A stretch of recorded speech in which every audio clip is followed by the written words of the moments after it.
Hello friends और मेरे प्यारे बच्चों, आशा ही नहीं पूर्ण विश्वास करती हूँ कि आप सभी बहुत अच्छे होंगे, क्योंकि नया वर्ष आया और 500 वर्ष संघर्षों के बाद रामलला जी अपनी जगह पे विराजमान हुए तो सबके चेहरे पे खुशियाँ ही खुशियाँ हैं।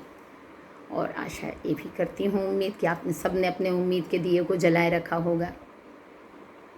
थोड़ी अस्वस्थता, थोड़ी व्यस्तता के कारण आपके सामने देर से आई, इसके लिए क्षमा प्रार्थी हूँ। तो चलती हूँ अपनी कहानी की ओर। एक बाप बेटे थे, वो नाव से नदी पार कर रहे थे।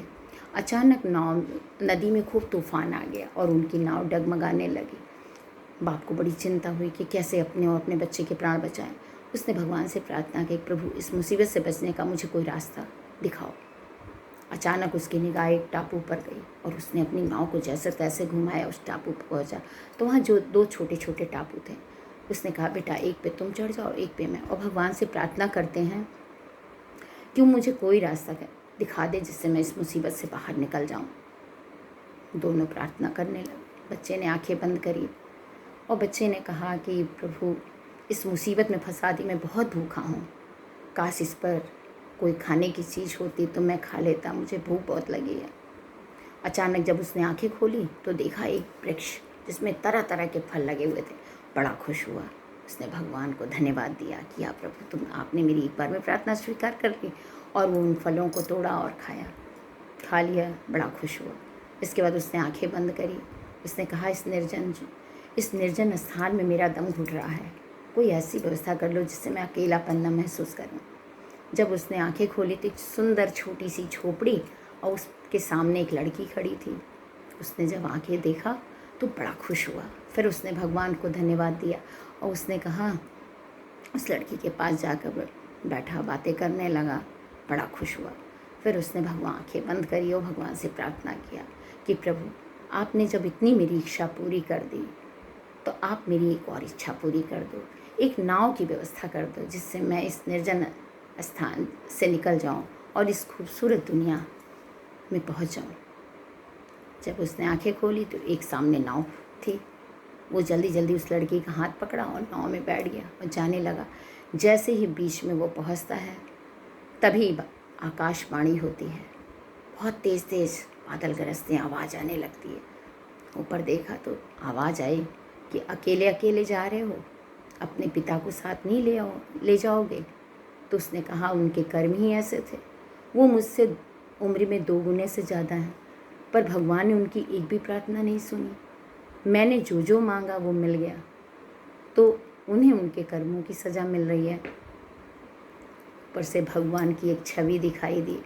भगवान ने पूछा कि क्या तुम जानना नहीं चाहोगे कि तुम्हारे पिताजी ने क्या मांगा, क्यों उनकी प्रार्थना स्वीकार नहीं हुई? तो उसने कहा कि हाँ, क्यों नहीं। तो उन्होंने कहा कि जब जब तुम्हारी आंखें बंद करते देखते थे, तुम्हारे पिताजी डर जाते थे कि मेरा बच्चा डर रहा है, और हर बार भगवान से कहते थे, प्रभु मेरा बच्चा जो मांग रहा है उसको पूरा कर दो। मेरा बच्चा जो भी आपसे मांग रहा है, प्लीज़ भगवान आप उसको पूरा कर दो। इसलिए उनकी प्रार्थनाएं, ये उनकी ही प्रार्थनाएं सुनी जा रही थी, तुम्हारी प्रार्थना नहीं सुनी जा रही थी। बच्चे के आँख में आंसू आया तो उसने माफ़ी मांगी। तो और नाव को जब उस तरफ ले जाता है निर्जन जगह पे, तो दिखता है नाव, जैसे वो टापू पे पैर रखता, नाव गायब, लड़की गायब, और अपने पिताजी से लिपट के रोने लगता है। फिर वहाँ एक नाव आती है और उसकी अपनी नाव जो थी, अचानक तूफान बंद हो जाता, वो अपनी नाव से चले जाते हैं। कहानी बहुत छोटी सी थी, लेकिन बेटा बहुत बड़ी सीख है। कभी भी अपने माँ बाप को ये मत समझना कि वो अपने लिए कभी कुछ मांगते हैं। माँ बाप हमेशा अपने बच्चों के लिए ही प्रेयर करते हैं। वो अस्वस्थ भी रहते हैं तो नहीं कहते कि मेरी बीमारी ठीक हो जाए, मेरा ये ठीक हो, कुछ नहीं। वो सिर्फ बच्चों के लिए मांगते, बच्चों का कोई दुख वो सह नहीं पाते। तो कभी उनको अकेला मत छोड़ना।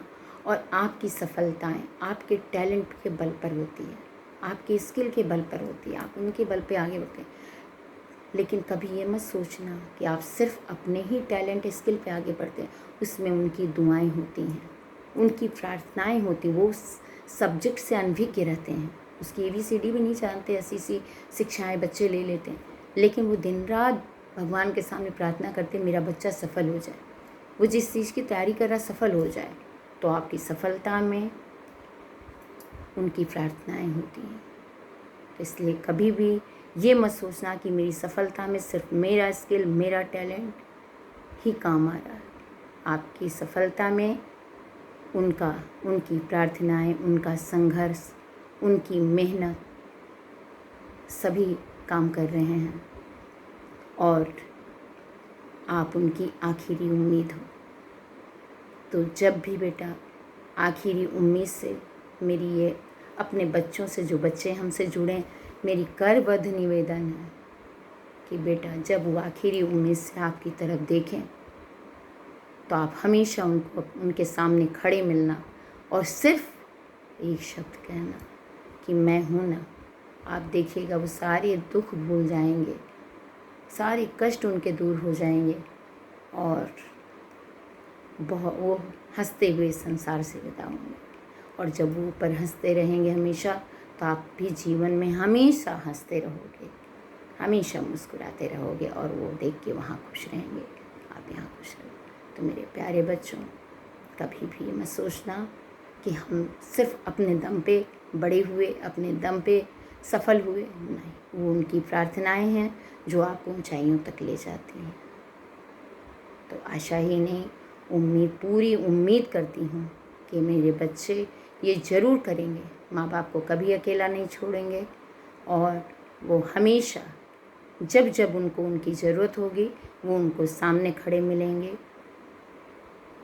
तो सभी का धन्यवाद। आशा करती हूँ कि कहानी भी, छोटी सी कहानी आपको बहुत अच्छी लगी होगी। आपके कमेंट्स का हमें इंतज़ार रहेगा जो मेरा मनोबल बढ़ाते हैं अगली कहानी के लिए। और वादा करती हूँ जल्द ही अगली कहानी के साथ आऊँगी। तो आप सभी को मेरा श्री राम, जय राम, तो और धन्यवाद।